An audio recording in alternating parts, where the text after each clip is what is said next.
4차 산업혁명 시대 경제 번영으로 가는 길. 이 칼럼은 월드뷰 2020년 2월호에 실린 칼럼으로 연세대학교 경제학과 권명중 교수가 쓴 칼럼입니다.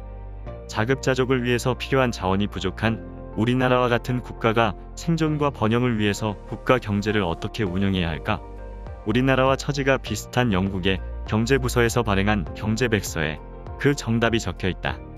영국 경제 운영 원칙은 영국이 자급자족하기에는 필요한 자원이 현저히 부족하므로 이를 얻기 위해 수입에 의존할 수밖에 없으므로 개방경제를 선택할 수밖에 없는 현실로부터 도출된다.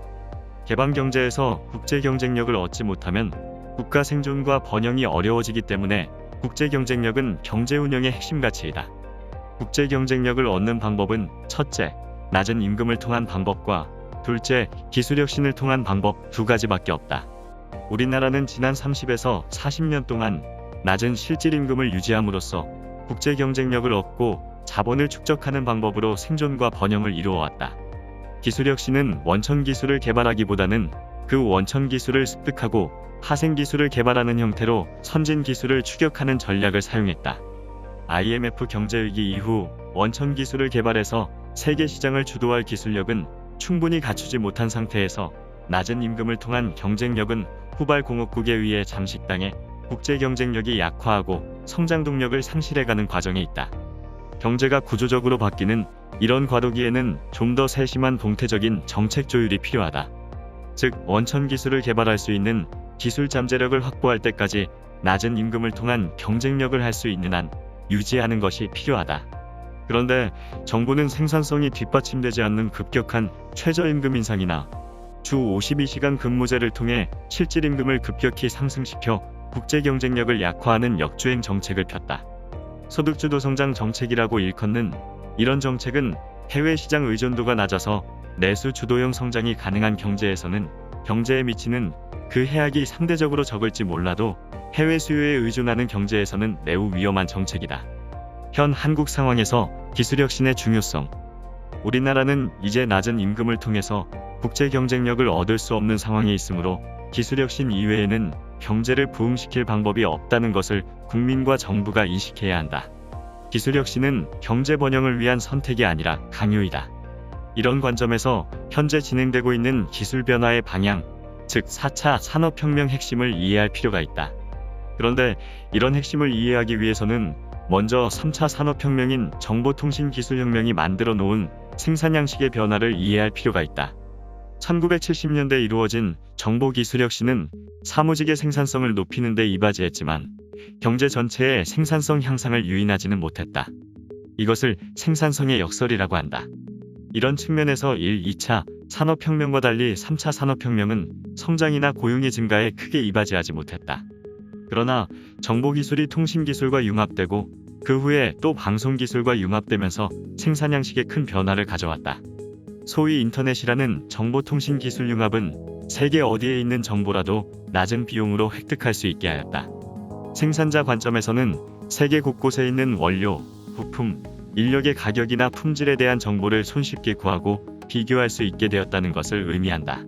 이것은 경쟁이 국경을 넘어 지구적인 차원에 이루어지게 하였고, 이런 경쟁에서 이기기 위해 생산 과정에서 가장 경쟁력 있는 부분에 집중하고 나머지는 외부 기업에 의존하는 아웃소싱과 오프쇼어링이 하나의 생산 양식이 되었다.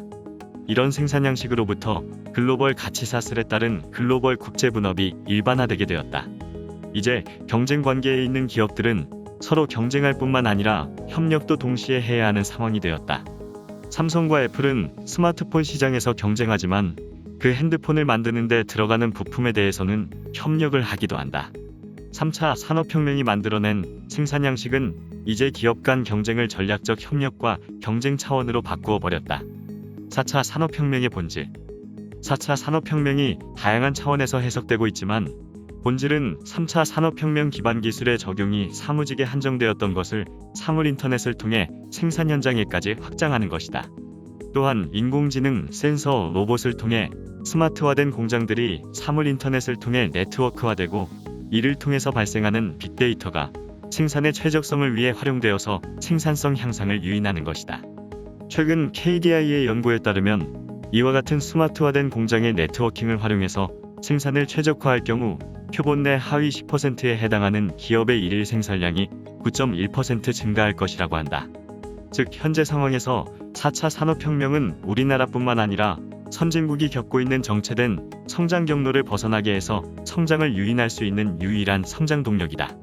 그런데 여기서 주목할 것은 사물인터넷, AI, 센서, 로봇과 같은 4차 산업혁명의 기반 기술의 최첨단을 주도하는 국가가 한 국가에 의해 독점되지 않고 글로벌 가치사슬에 따라 국제분업 형태로 나누어져 있다는 것이다.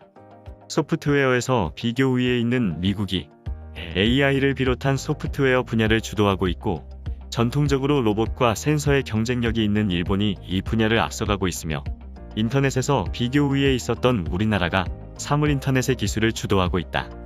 이렇게 한국, 미국, 일본뿐만 아니라 독일도 4차 산업혁명을 처음 도입했던 국가로서 다양한 분야에서 경쟁하고 있다.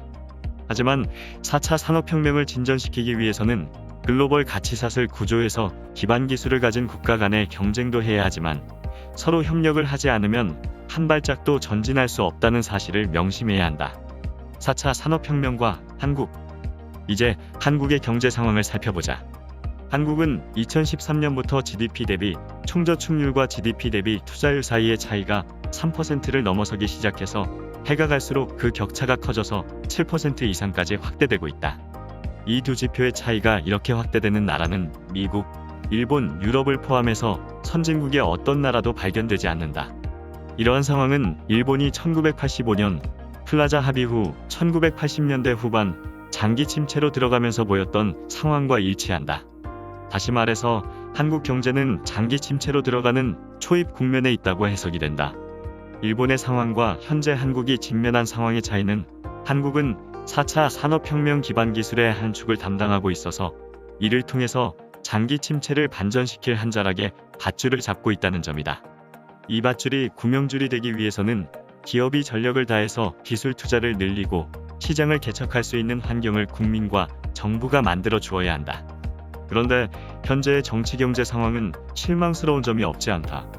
4차 산업혁명이 지구촌에 일어나는 전대미문의 경제혁명이고 이 혁명을 이끌고 갈 주력 국가가 한국, 미국, 일본이고 또한 이 국가들 사이의 협력관계가 주력 국가군의 지위를 공고히 하는 전략적 상황이고 보면 한미일의 협력은 안보뿐만 아니라 미래 생존과 번영을 위해서 필수 불가결하다.